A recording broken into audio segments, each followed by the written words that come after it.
olólùfẹ́ mi ọ̀wọ́n ti lọ ẹ jẹ́ ká jọ wo àwọn ọ̀rọ̀ kan tá à ń kọ sílẹ̀ tó ṣe wípé bá a ṣe ń kọ kò tọ́ àti bá a ṣe lè kọ wọ́n lọ́nà tó tọ́. Ní ọ̀pọ̀ ìgbà tí a bá ń sọ̀rọ̀ tá a bá pe ọ̀rọ̀ kan lẹ́nu yóò dàbí wípé ọ̀rọ̀ kan ṣoṣo ni, èyí ló fà tẹ́lòmíì bá fẹ́ kọ sílẹ̀ wọn ò kọ papọ̀. Rárá o, àwọn ọ̀rọ̀ kan wà dé pé tá a bá sọ gan tá a bá fẹ́ kọ wọ́n sílẹ̀ ó lè jẹ́ wípé ọ̀rọ̀ méjì tàbí mẹ́ta ni ó kàn dùn bí ẹyọ kan létí wa ni. Ẹ jẹ́ ká bẹ̀rẹ̀ pẹ̀lú ẹ ṣeun.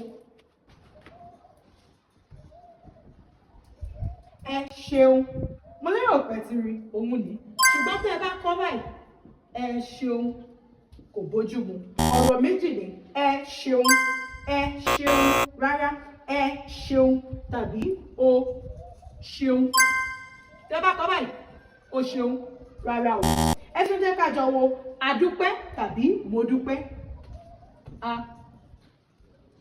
dúpẹ́ báyìí, ṣùgbọ́n tẹ́ bá sọ a dúpẹ́ rárá o.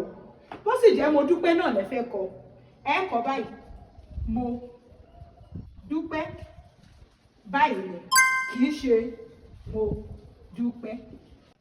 Tẹ́ bá kọ báyìí ẹ ṣe, ṣùgbọ́n tẹ́ bá kọ lọ́rọ̀ méjì mo dúpẹ́ ẹ gbà. Mo lérò pé ẹ̀kọ́ yìí yé wa. Pàdé tún di kíláàsì èdè Yorùbá mìíràn o. Orúkọ tèmi ò tí ì yí padà. Olùkọ́ èdè Yorùbá yín náà ni Àmọ̀kẹ́ ọmọ bàbá Abílí Onílù. Ṣé ẹ̀yin fẹ́ kọ́ nǹkan kan nípa èdè Yorùbá? Ẹ kàn sí mi, ire ni tiwa bí mo ṣe máa ń sọ.